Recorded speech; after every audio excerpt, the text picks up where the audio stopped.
You're back with me on our Tuesday date. I'll send here, and today we have a guest on our Sustainable Living Path 3 who's not only a very dear friend of mine, very close to me, but also he's been part of the fashion fraternity as an India Fashion Week designer for 20 years now. That's 2 decades in this industry. So I can't wait for him to join us and talk about how we are integrating the fashion industry and the wellness and nutrition industry together. I said What's up? Long time. Yeah. what I told the viewers, that it's going to be a great show because when two friends get together, I mean, I'm Guys, going to leave the comments open. And there have been so many other people who've been asking to join in on the chat. And I'm like, no, you can't join the chat. Only the person who I've invited can join the chat.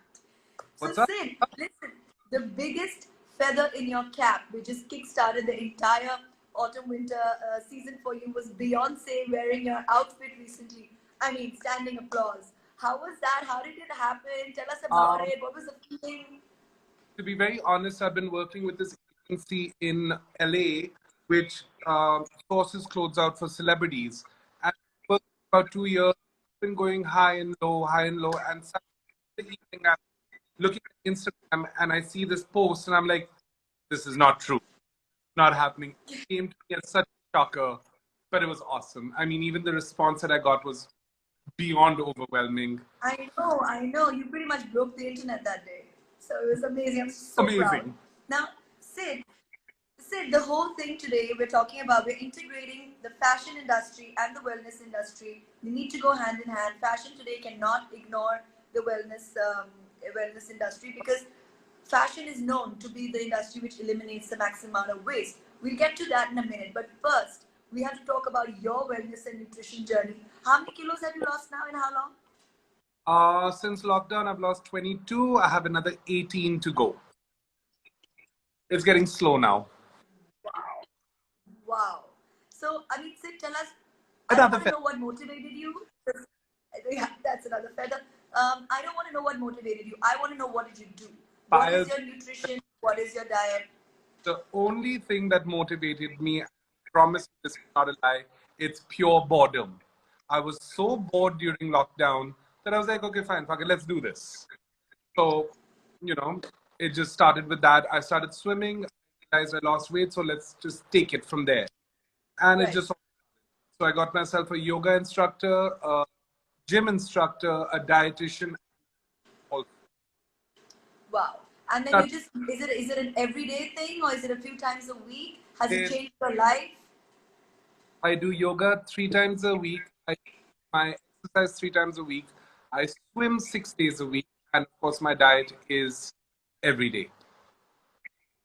Every day. So will you not go back to touching some of those unhealthy things that, junk food and, Once all of that? a week, Because I know for a fact that you're a teetotaler. So that kind of toxin wasn't coming in any case. But there was so much other, I'm fried and things like that. bored. I'm not allowed tea or also. Oh. It's green Okay, so now getting into some of the more interesting bits which merge the industries together.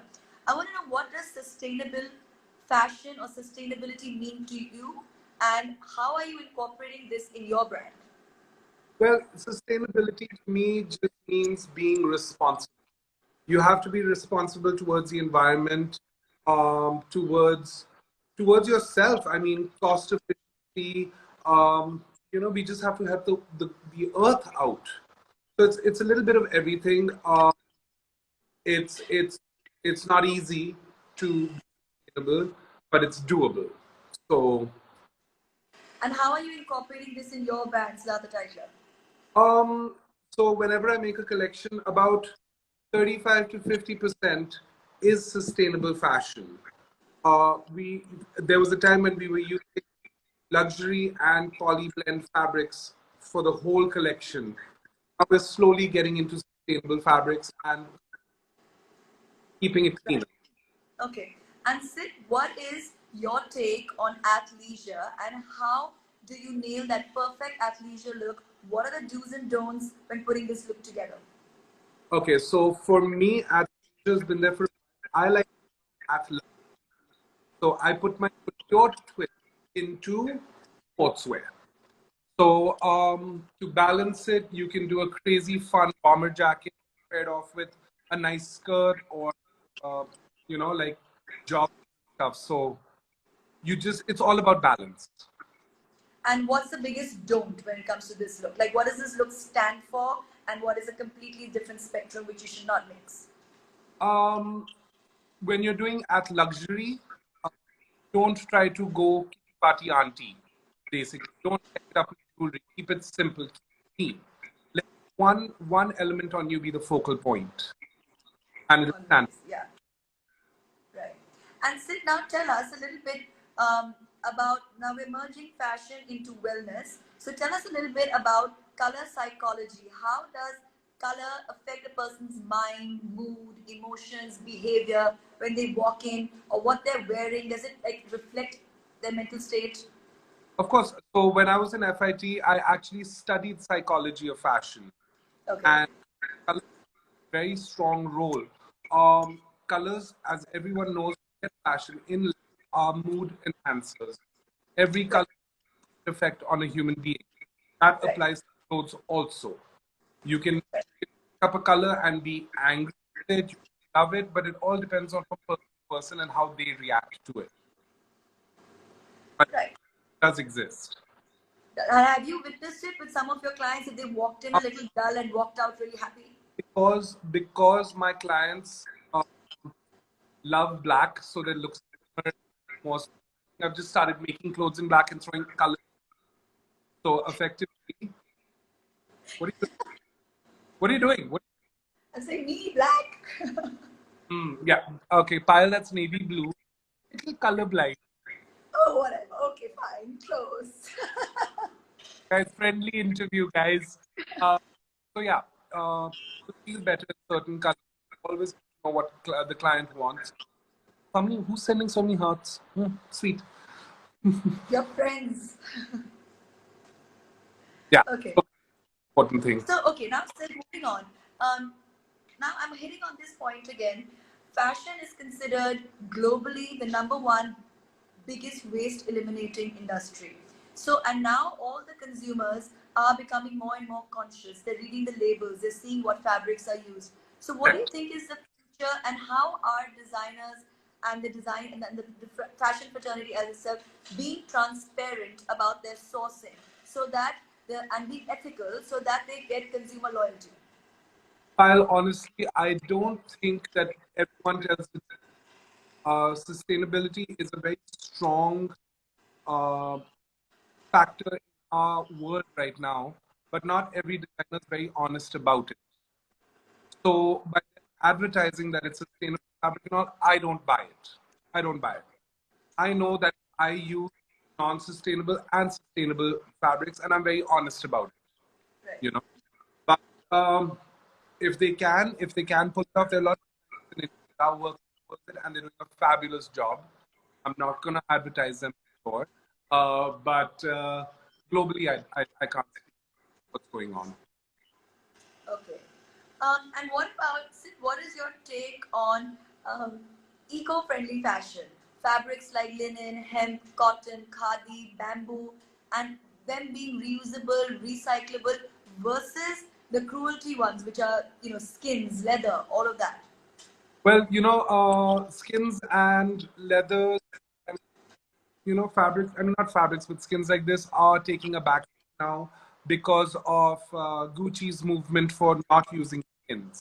Yeah. Slowly, the whole fashion industry started following it, which is fabulous. Coming stuff in works in the summer, but it definitely doesn't work because these fabrics are all fabrics, so we can't use them throughout the year. Okay. So, Okay. So are you doing like a full-on collection in these kind of fabrics, which are the I have never done a collection in fabrics like this, but there are elements of these fabrics in some, but not all, because there's a market for everything. So that is your way of contributing to the sustainable fashion segment, right? And what about like in summertime? You must do a lot of clothes at that time in these. We like to work on viscoses, a lot of cottons, linens, of course, and yeah, and silks, like lightweight silk. Okay. And so let's talk about how do we change the way the world sees waste? Because fashion is the future and it's the first step towards sustainability. So how do we convert this waste into something beautiful so it's not considered waste? A lot of artists, if you see, a lot of artists, like proper artists, are taking art out of it. But with with the amount of waste that we have, it's not physically possible, right? So, but every human being doing the little bit they can. Yeah. But what about like say taking these old traditional, uh, these old traditional saris and things and then remodeling them into You're something talking new about and upcycling. contemporary? You're talking about upcycling, which is when you Upcycling, yeah. pull old stuff and make it new. Yes. So all of us designers in India, we love to upcycle. It's a great way of experimenting, making old stuff new. It's a lot of fun. It's a very small market right now. It's picking up. My last season in the summer, the whole upcycle range, which was actually a lot of fun to Okay. do. Yeah, Okay. And challenging. what about what do you think is this movement of fast fashion? It's over? Is it like a history now? Fast fashion, it's gonna come. It's gonna go. It's like bell bottoms, Okay. like your Because bell I mean, bottom. we have these big retail giants like Zara, which is all about bulk buying, and then if it doesn't sell, then they have to dump it or something like that. So that's where the waste comes in. I don't know if Zara dumps their stuff, but they Not they Zara, have, that's an example. Yeah. for example, yeah. So a lot of waste that way, but then again, we can upcycle. You know, that's the way to go. Upcycle to change it around. Gucci did it. Gucci did a lot of upcycling. They took their old styles, put patchwork on them, and sold them for much, much more. Which, and I'm a sucker who bought it. Okay. So, Sid, someone's asking, are there any pillars of sustainable living? Are there any pillars? Yeah, like certain facts that have to happen. I mean, as a human being, you can be more responsible. As a consumer, more Yeah, as a responsible. consumer. Yeah. Technically, if you go to a certain designer and you start demanding responsible styles, they will slowly change their way of working and become more responsible.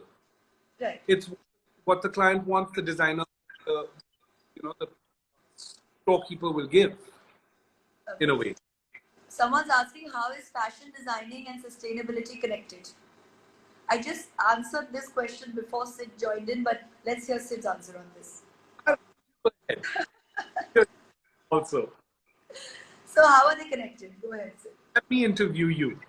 It's my turn. They're definitely interconnected. Um, sustain. I mean, I'll answer this. I mean, I've just gotten flustered. Do it. I Bye. basically said that sustainability is the only way forward. We, as you, me, the next person, it has to start with us. You have to reuse, you have to rewear. Repeating is cool, guys. Wearing an outfit once and forgetting about it is not the way forward. You have to recycle, you have to upcycle. These are all the ways in which you connect what you are wearing into a long-term use. Also from the fabrics that we use, like I said, cotton, bamboo, hemp, khadi, these do not block your pores. When your pores are open, when your pores are breathing, you eliminate your toxins, you remain healthy, your organs remain healthy. So what you put on your body is as important as what you take into your mouth and consume. So this is how fashion plays its role in sustainability. So that's answering that question. A couple of people asked the same question as observability. I'm sorry, guys. Once again, the show is only in English. I cannot do it in Hindi. Sorry. Um, so Bye Sid bye. now. So Sid now. Basically, I want to we touched a little bit upon your wellness and nutrition plan for your weight loss of 22 kilos in the past 4 months, which has, I mean, everybody in the industry is talking about it. There's nobody who hasn't noticed it, right? So tell me now, what is exactly your diet plan?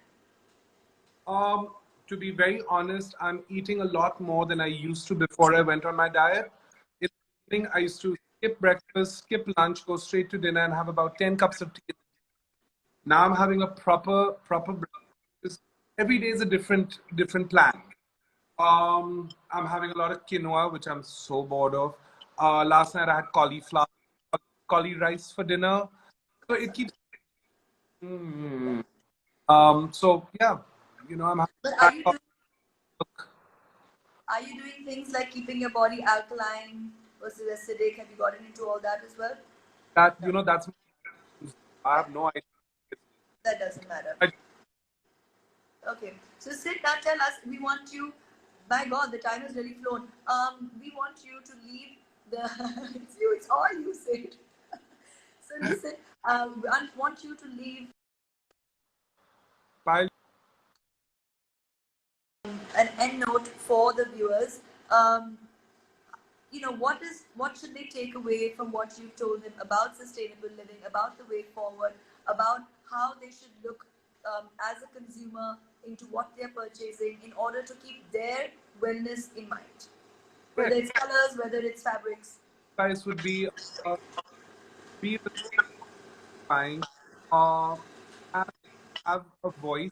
Don't just go to a store and pick up what you see. Try to demand. Wants is